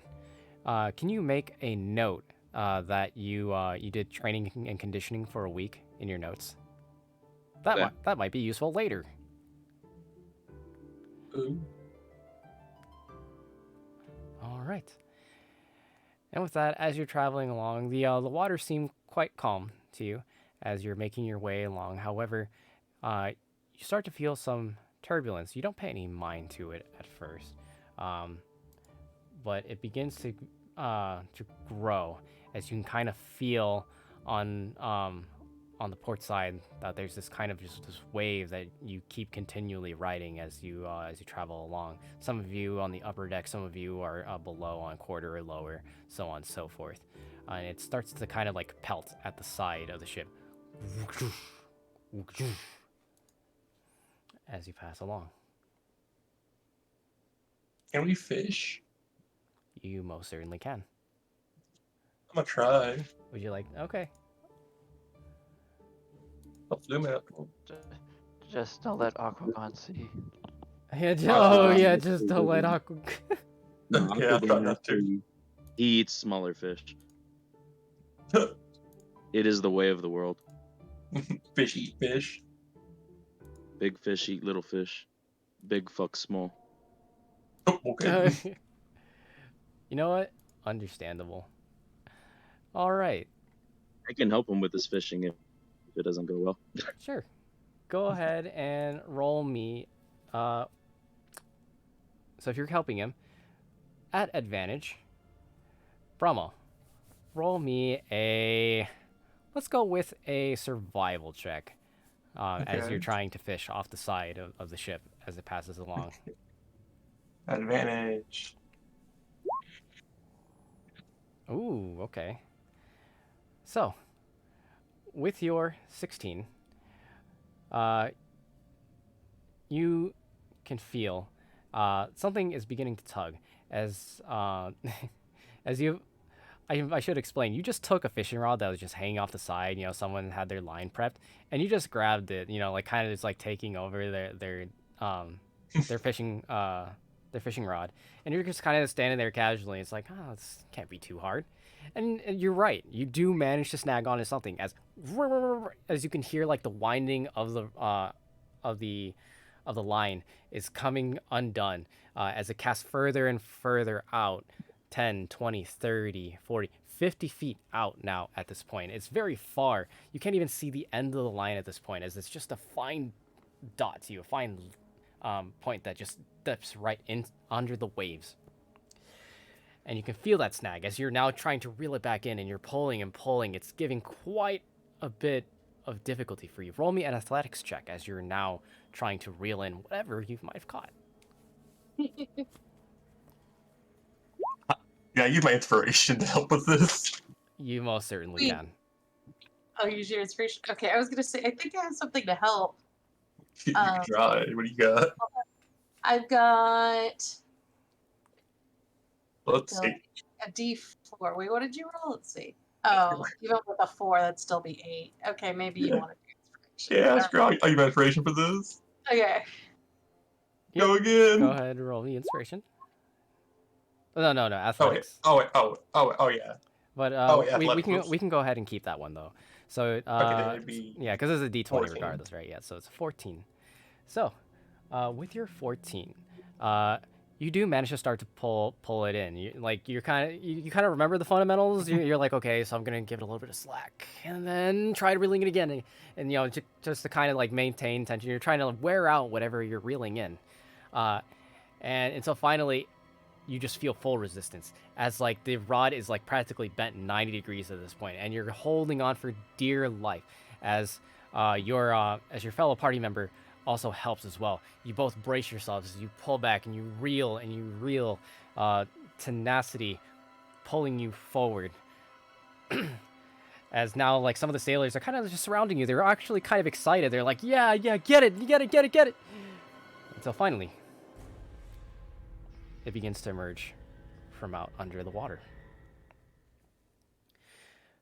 A head with fins wide, tentacles stretched outwards. You can see as a large mass of body begins to rise out from the sea. And upon it, you can see that there are several smaller figures standing atop of it. They are fish-like in nature, kind of similar to Aquagon. However, their faces are that of tentacles. And you can see that upon their backs are weapons, some at the ready. And that hook that you were so proudly reeling in and pulling, you can see as a stoic-faced, larger individual standing atop this larger mass has a hook in his mouth, and he's beginning to chew as he kind of like gives you kind of like a death stare, because he's following the line and he sees it in your hands, Bromwell. He then spits the hook out, bundled and coiled and wrapped together in a heap of metal. And so the wheels of fate begin to turn once again. Please roll me initiative. Oh, snap. Oh no. Click.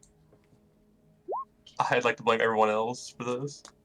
I was left alone.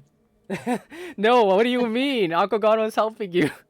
Well, I was. Or wait, I no. was left like. No, Aquagon wasn't like helping. alone. Was it who was helping? Was it Garathan? No, I think No, it I was. was No, it was Aquagon.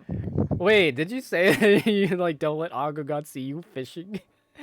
Proceeds to help him fish. No, because No, remember I also eat fish. I eat Oh smaller yeah, fish. that's true. You eat smaller fish. That's great. I am an omnivore. Oh yeah, that's right. You're like big eats small. That's some Yeah. that's some alpha I shit. was left. I like I was that. left in charge of my own devices. That is true. You were left to your own devices, and I love every single bit of it. Yep. This is all your guys' fault. You are all blamed. No, if anything, thank you. Yeah. You That's right. You right.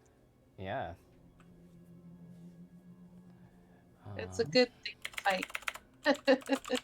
Well, now we can eat the fishies. Now we can eat these fish. Yeah. Yeah. We can kill them and eat them. Okay. Da-da-da. Just give me a moment while I'm pulling up the map. Oh, Scab, you didn't do it right. Oh, That's okay. it's all good. Dun, dun, dun, dun, dun, dun, dun. Also, I feel pretty proud of myself. I timed that pretty well with the music. Yeah. Yeah, I was like, oh my god, this is so intense. I was like, what is it? Right? Alright. Trying to find the correct map. I should really organize these better. Ah, here we go. Ah, yes.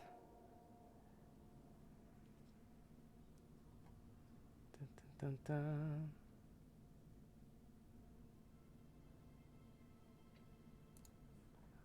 Gosh. Gotta love Maddie. Oh, dun, dun, dun, dun.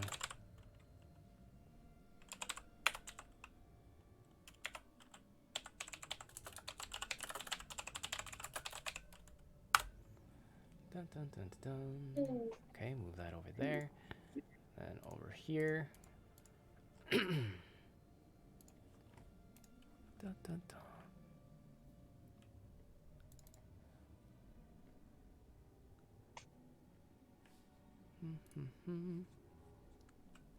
One moment while it's loading.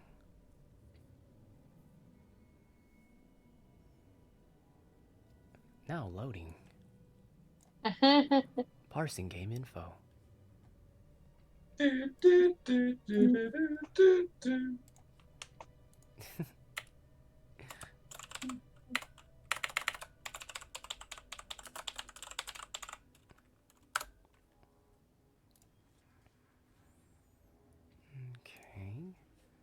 Swap over to this.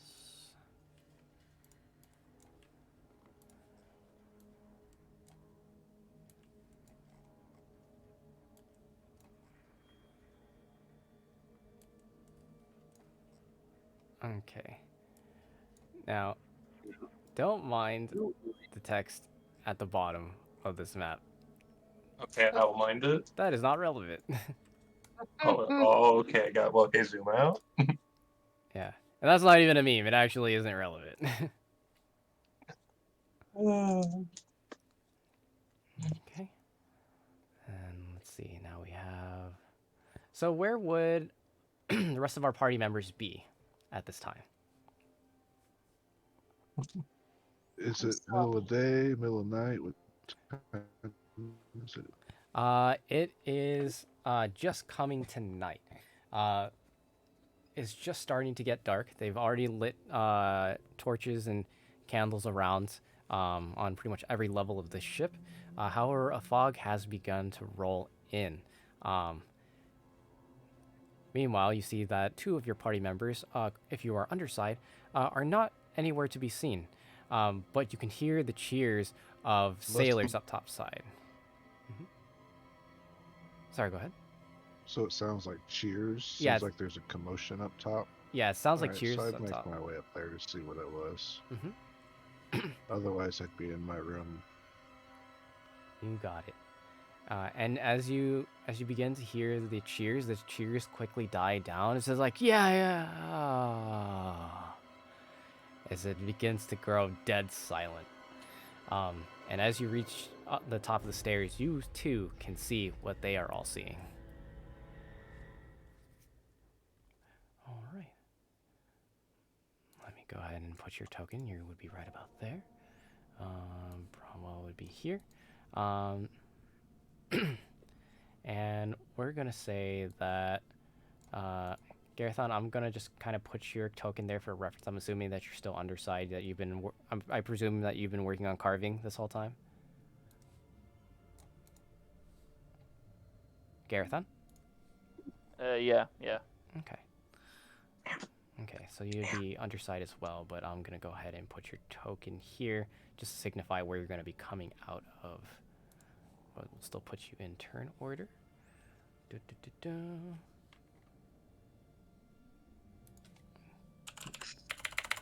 There's nothing worse than warm beer.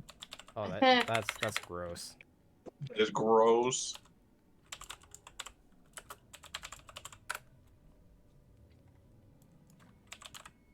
What are you looking at, Shallow? You want some beer?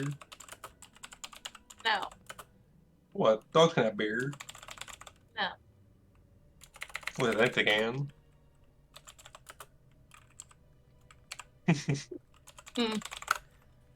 Alright, just quickly grabbing one last thing here. I'm trying to find it.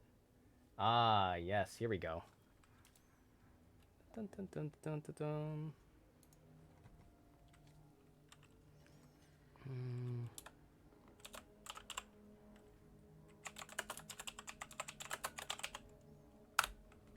There we go. Dun, dun, dun.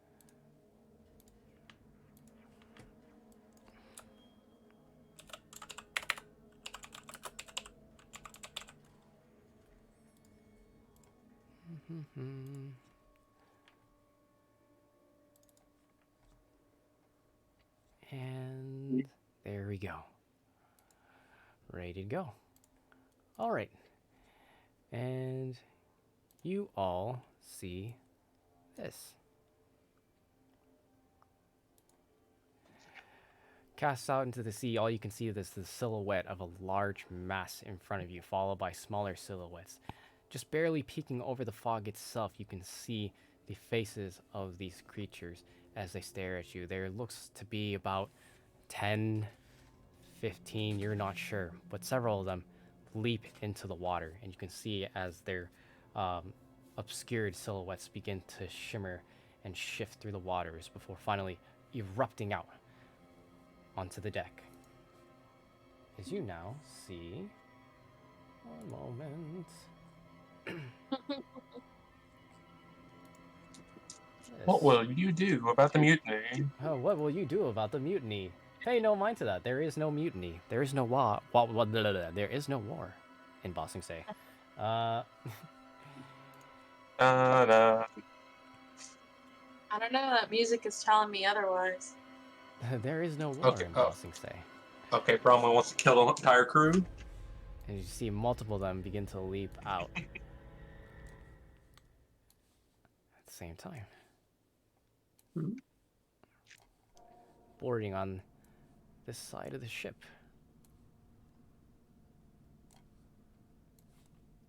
Quickly taking control.